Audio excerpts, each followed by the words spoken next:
श्रावण महिन्याच्या शेवटच्या सोमवारी धारणीत भव्य कावड यात्रा निघाली। कावड यात्रा उत्सवाला शहरात वर्षागणिक भव्य दिव्य स्वरूप येत आहे। शहरातून निघालेल्या कावड यात्रेत कावडधारी मंडळ मोठ्या संख्येत सहभागी झाले होते। हर हर महादेवच्या गजराने अवघे शहर दणाणून गेले होते। श्रावण महिना हिंदू संस्कृतीत अतिशय पवित्र मानला जातो। श्रावणातील सोमवारला विशेष महत्त्व असून सोमवारी शिवपिंडीला पवित्र जलाद्वारे अभिषेक घालण्याची परंपरा आहे। त्यामुळे प्रत्येक श्रावण सोमवारी शिवभक्त कावडधारी वेगवेगळ्या तीर्थस्थळावरून पवित्र जल आणून शिव मंदिरात जलाभिषेक करीत असतात। धारणीत सुद्धा भव्य कावड यात्रेचे आयोजन करण्यात आले होते, ज्यामध्ये उतावली येथील सिद्धना नदीच्या काठावर वसलेल्या भगवान शिव मंदिरापासून तर धारणी येथील भूतेश्वर महाकाल मंदिरापर्यंत कावड यात्रा काढण्यात आली। कावड यात्रेमध्ये मोठ्या संख्येने भक्तगण आणि कावडधारी उपस्थित झाले होते। संपूर्ण धारणी शहरात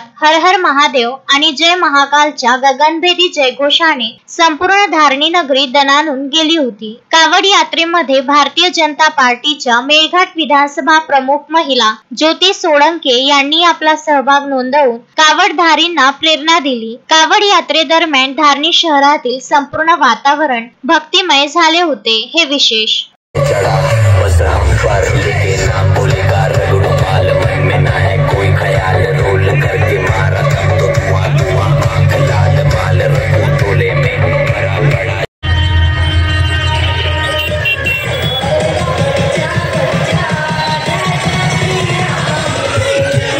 तस्मीन शेख, सुलेमान मेमन, जुगल किशोर जयस्वाल सह शकील अहमद, विदर्भ न्यूज, धारणी।